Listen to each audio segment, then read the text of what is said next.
विसर्ग संधि कैसे लिखते हैं, पढ़ा था कि नहीं? मेरी आवाज आ रही है आप लोगों को? मेरी आवाज आ रही है? Yes ma'am. ठीक है, आवाज में दिक्कत होगी तो आपको बताएंगे।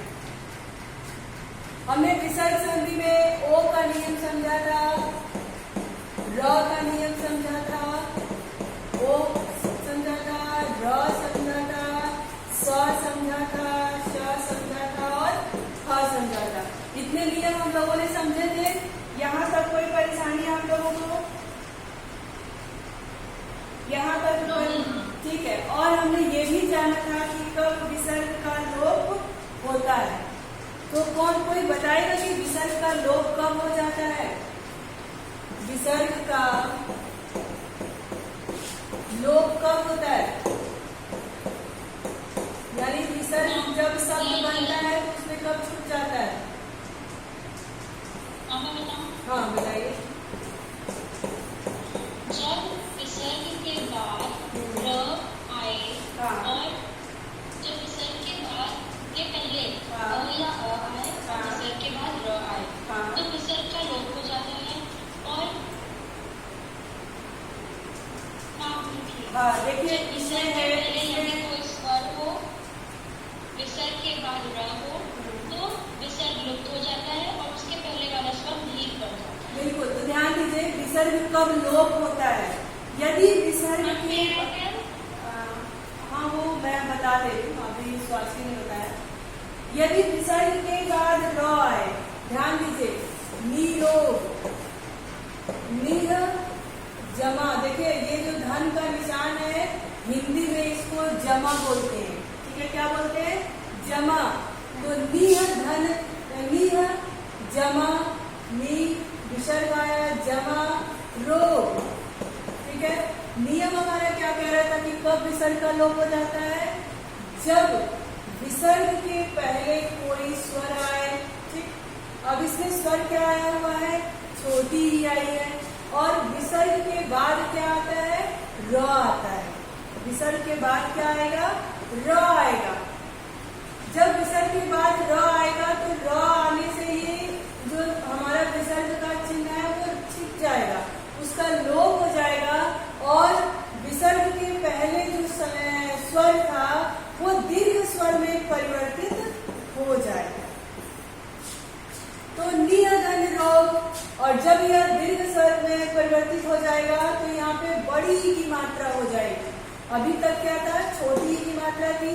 नियम के हिसाब से ये क्या हो जाएगा? दीर्घ में परिवर्तन हो जाएगा, यानी कि बड़ी की मात्रा में परिवर्तित हो जाएगा।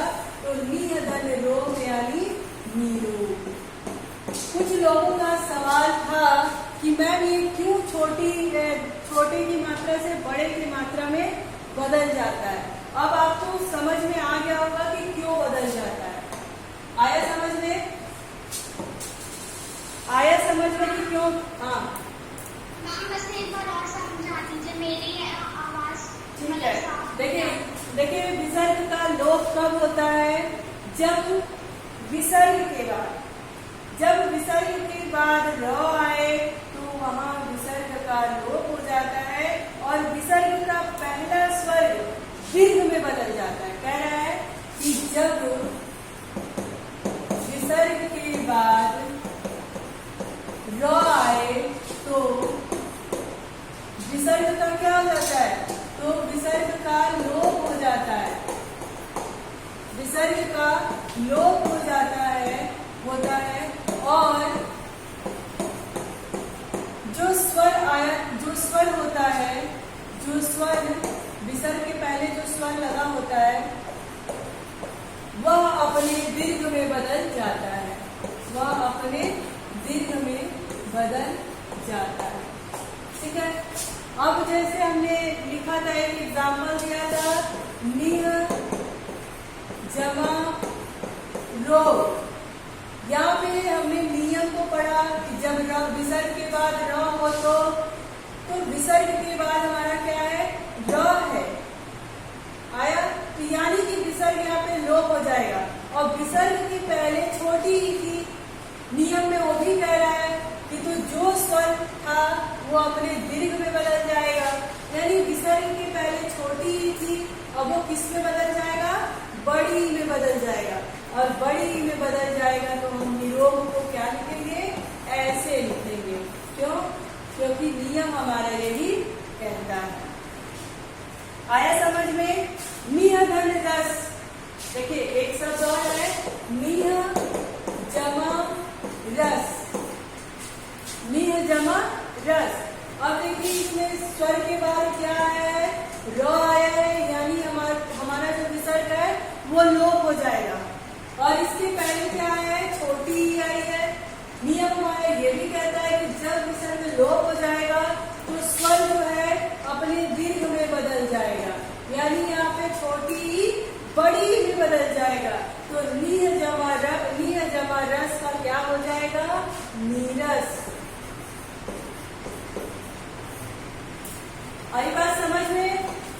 आई बात समझ में? ठीक है, अब आपको समझ में आया कि कैसे विसर्ग का लोप होता है और ह्रस्व स्वर कैसे दीर्घ में बदलता है। क्योंकि व्याकरण जो है वो नियम बताता है, नियम के अनुसार इस तरह से होता है। यदि हम व्याकरण को नहीं देखते तो हम निरोग में, नीरस में छोटी ई की मात्रा लगा देते, लेकिन व्याकरण हमारे साथ एक कंडीशन रखा है कि इस कंडीशन में ये ह्रस्व जो है वो दीर्घ में बदल जाएगा, ये विसर्ग का लोप हो जाएगा, स जो है कब आने पर स में बदल जाएगा। ये सब क्या है, ये ग्रामर ने एक कंडीशन रखी है, एक नियम तय किया है, और इसी नियम के आधार पर हम कहते हैं कि इसमें अशुद्धियां है या नहीं है। ठीक है, नियम के विरुद्ध जाकर के हम नहीं करते हैं, इसीलिए व्याकरण की भाषा में अत्यंत उपयोगिता मानी गई है। आई बात समझ में बच्चों? आई बात समझ में? ओके, यहाँ तक तो हो गया, हमने देख लिया कि नियम विसर्ग का क्या कहता है, कब वो हो में बदलता है, कब वो र में बदलता है, कब वो स में बदलता है, इस तरह का हमने देख लिया। ठीक है, अब हम आगे देखते हैं कि विसर्ग में क्या ऐसा है। अब देखिए विसर्ग का नहीं बदलना, अभी क्या था कि विसर्ग का लोप हो जाता है, अब कह रहा है कि विसर्ग का नहीं बदलना, यानी विसर्ग यथा स्थिति बना रहता है। किस कंडीशन में, वो भी देखते हैं। यदि विसर्ग के पहले अ हो, कह रहा है कि यदि विसर्ग के पहले अ हो, ठीक है, विसर्ग के पहले अ हो और विसर्ग का मेल, विसर्ग के पहले अ हो और विसर्ग का मेल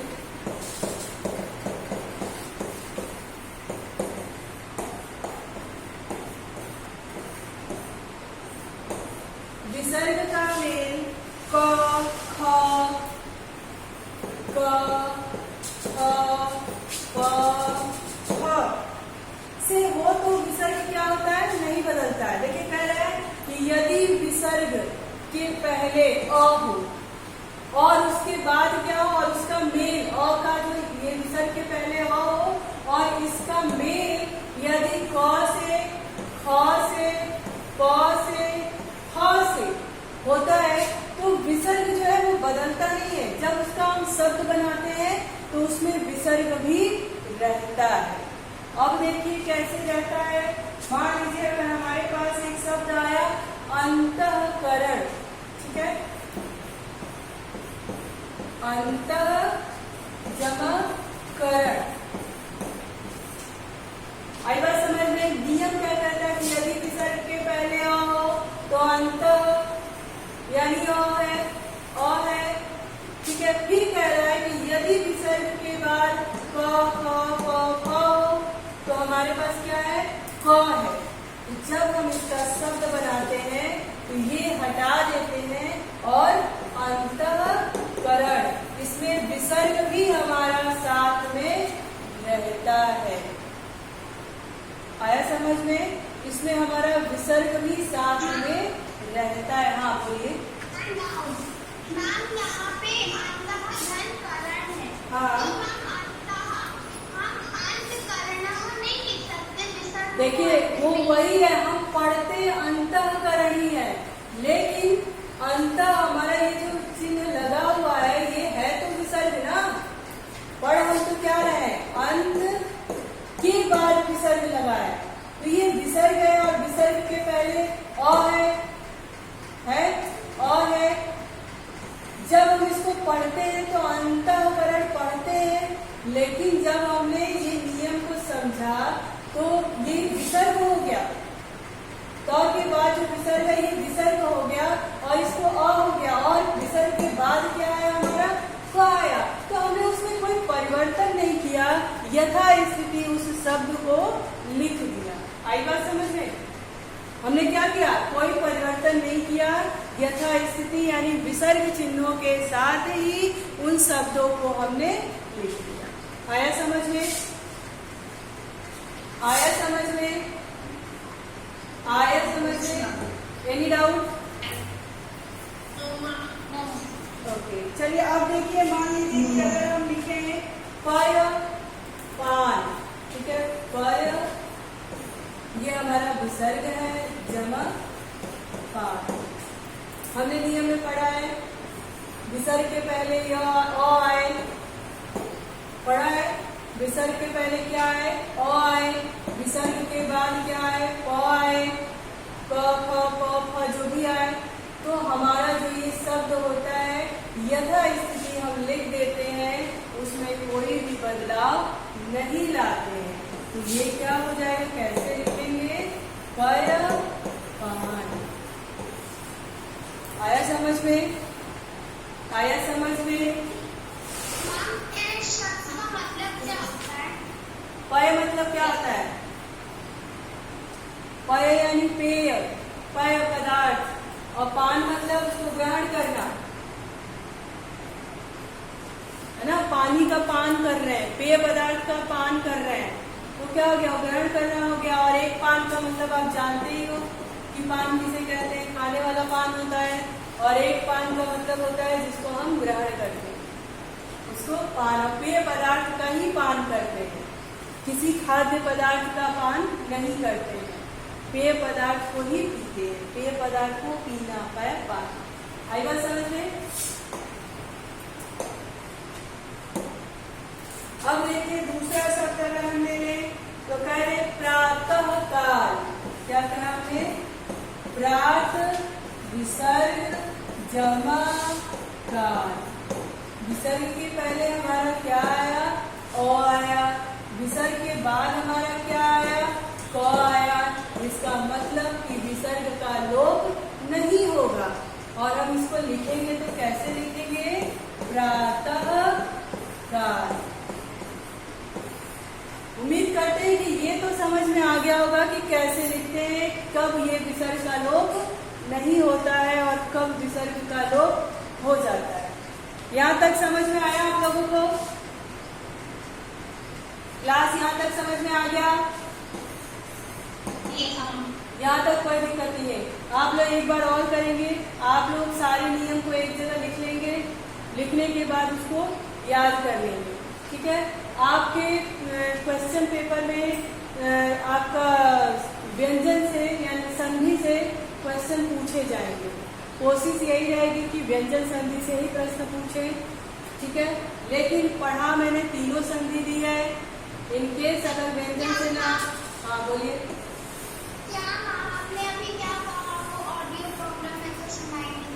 मैंने कहा कि आपके हाफ ईयरली एग्जाम में संधि से प्रश्न पूछे जाएंगे, ठीक है। कोशिश तो मैं यही करूंगी कि सिर्फ व्यंजन संधि से प्रश्न दूं, लेकिन मैंने तीनों संधि पढ़ा दी है, तो कहीं से भी प्रश्न पूछ लूं, आपको कोई दिक्कत नहीं होनी चाहिए। Am I clear? Yes.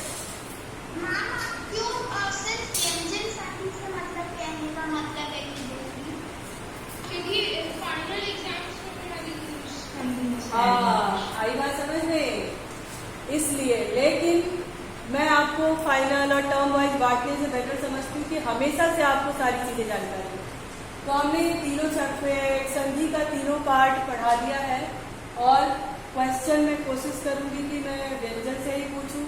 In case मेरा मन हुआ तो मैं तीनों में से कई जगह पूछ लेती हूँ, तो आप आंसर कर लोगे, ऐसी उम्मीद मुझे है। सही उम्मीद है कि गलत? सही उम्मीद है। वेरी गुड बेटा, यही चाहते भी हैं, जो पढ़ाए हुए एकदम रट जाए, आप लोगों को बिल्कुल समझ में आ जाए, ताकि कोई कहीं से भी प्रश्न करे तो कोई आपको दिक्कत ना। ठीक है, ये तो हो गया हमारे विसर्ग संधि के नियम। अब हम लोग थोड़ा हिंदी की विशेष संधियों के बारे में बात करेंगे। देखिए, जो मोस्ट इम्पोर्टेंट था वो स्वर संधि, व्यंजन संधि और विसर्ग संधि क्या होता है। स्वर संधि वो अपने फॉर्मूला के ऊपर डिपेंड होता है, उसको आप याद रखेंगे तो स्वर संधि का संधि विच्छेद भी आसानी से कर लेंगे और स्वर का संधि का नाम भी आराम से बता लेंगे। ठीक है, व्यंजन संधि में यदि नियमों को आप ढंग से पढ़ लेते हैं, नियमों को अगर ढंग से समझ लेते हैं तो वहां पर भी आपको कोई समस्या नहीं होगी, और यही चीज आपके विसर्ग संधि में। तो संधि का मेन पार्ट यही था। अब यहाँ से आपके थोड़े से जो और एक्स्ट्रा चीज होती है, मैं उसके बारे में थोड़ा सा चर्चा करूंगी, उसको भी थोड़ा आप ध्यान में रखिएगा। ठीक है, क्वेश्चन उससे नहीं बनते हैं, प्रश्न उससे नहीं बनते हैं, लेकिन आपकी जानकारी थोड़ा और डेवलप होगी, उसके लिए मैं उसको बता रही हूँ। ठीक है मैम, हाँ मैम जो आपने एक मतलब शॉर्टकट ट्रिक बोली थी, हाँ, तो मैम हमने उस ट्रिक को मतलब व्हाट्सएप पे भेज दी है। कई बार भेजे बेटा, बहुत बार भेज चुके हैं। विसर्ग संधि का नहीं भेजा है, बाकी का तो भेजा ही है। चलिए अब हम लोग थोड़ा सा डिस्कस करते हैं, जो उसके एक्स्ट्रा नियम है उसके विषय में थोड़ा बात करते हैं। ठीक है, कि क्या है हिंदी की जो विशेष संधियां हैं उनके विषय में थोड़ा बात करेंगे, ध्यान देंगे आप लोग। ठीक है, उसको ध्यान से सुनेंगे, प्रश्न उससे नहीं बनते हैं, लेकिन फिर भी हम लोग थोड़ा उसके बारे में जान लेते हैं। देखिए, कह रहे हैं कि हिंदी के तद्भव शब्दों पर ध्यान दीजिएगा, ये विसर्ग संधि के लिए ही है। हिंदी के तद्भव शब्दों पर संस्कृत के नियम अनुकूल नहीं बैठते। कभी कभी होता है ना, क्योंकि विसर्ग संधि जो होती है प्रायः तत्सम शब्दों में पूछी जाती है। विसर्ग का उपयोग अधिकांशतः तत्सम शब्दों में आता है, इसीलिए कह रहा है कि यह जो हिंदी के तद्भव शब्द होते हैं वो संस्कृत के नियम के अनुकूल नहीं बैठते हैं। हिंदी में अपने कुछ संधि के नियम विकसित हुए हैं, जो देखो ऐसे है, क्या है, महाप्राणीकरण तथा अल्प प्राणीकरण। हमने आपको महाप्राण क्या होता है, अल्प प्राण क्या होता है पढ़ाया है। ठीक है, महाप्राण मतलब, महाप्राण का अर्थ क्या होता है, जिसको बोलने में क्या हो, घोष की स्वर में आवाज आए, कंपन हो या ना हो। महाप्राण यानी जिसको बोलने में, जिसको उच्चारण करने में थोड़ा अधिक समय लगे। अल्प प्राण जिसका उच्चारण करने में थोड़ा कम समय लगे, जैसे ह्रस्व और दीर्घ की बात करते हैं। ठीक है, ओके मैम। अब देखिए, महाप्राणीकरण तथा अल्प प्राणीकरण है क्या। महाप्राणीकरण, यदि किसी शब्द के अंत में अल्प प्राण ध्वनि के आगे, अल्प प्राण ध्वनि के आगे, ध्यान दीजिएगा, ह ध्वनि आए तो, कह रहा है कि यदि किसी अल्प प्राण ध्वनि के आगे महाप्राण ध्वनि के, यदि किसी शब्द के अंत में अल्प प्राण ध्वनि के आगे ह ध्वनि आए तो अल्प प्राण ध्वनि महाप्राण हो जाती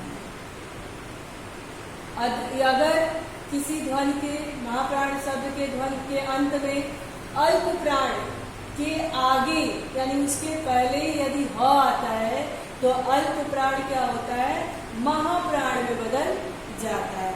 जैसे मान लीजिए सब, अब ये है हमारे पास सब, ब जमा ही, है ना, सब ही।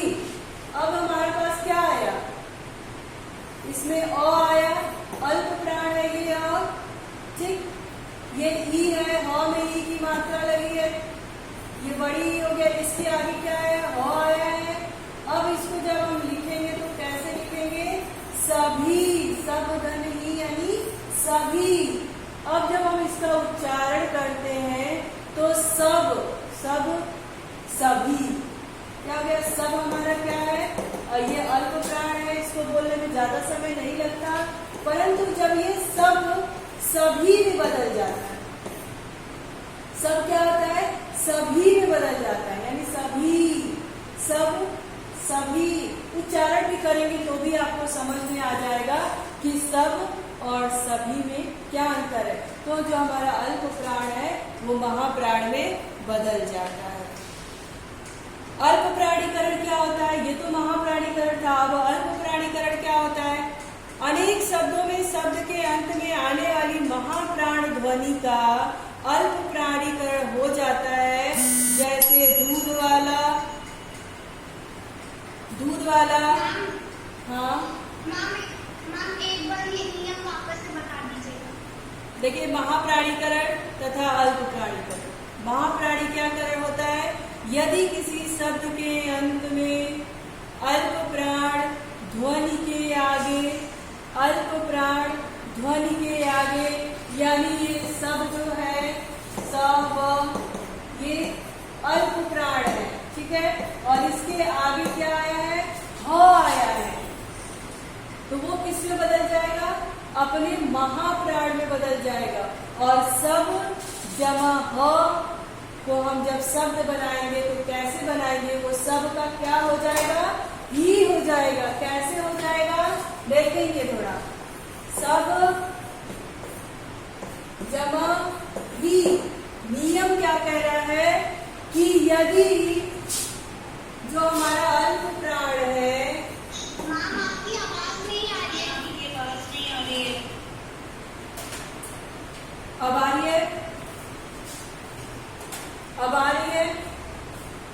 यस हाँ, तो ये क्या कह रहा है कि सब धन ही, यानी ये जो सब हमारा है यानी अ है, वो क्या है, अल्प प्राण है। और ह नियम क्या कह रहा है, अल्प प्राण के आगे यदि ह आता है, अब अल्प प्राण के आगे क्या आया है, ह आया है, तो वो अपने महाप्राण में बदल जाता है। क्यों, क्योंकि सब धन ही का जब संधि करेंगे तो हमारे पास शब्द बनेगा सभी।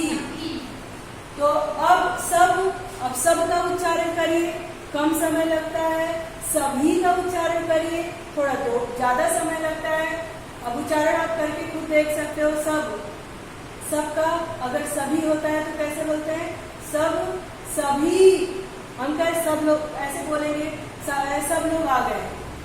फिर अगर हमको उसको महाप्राण में बोलना है तो कैसे बोलेंगे, सभी लोग आ गए, यानी बोलने में थोड़ा समय ज्यादा लग रहा है, ठीक है, तो वहां पे वो हो जाएगा महाप्राण। अल्प प्राण, जब शब्द के अंत में अल्प प्राण के आगे यदि ह आए तो वह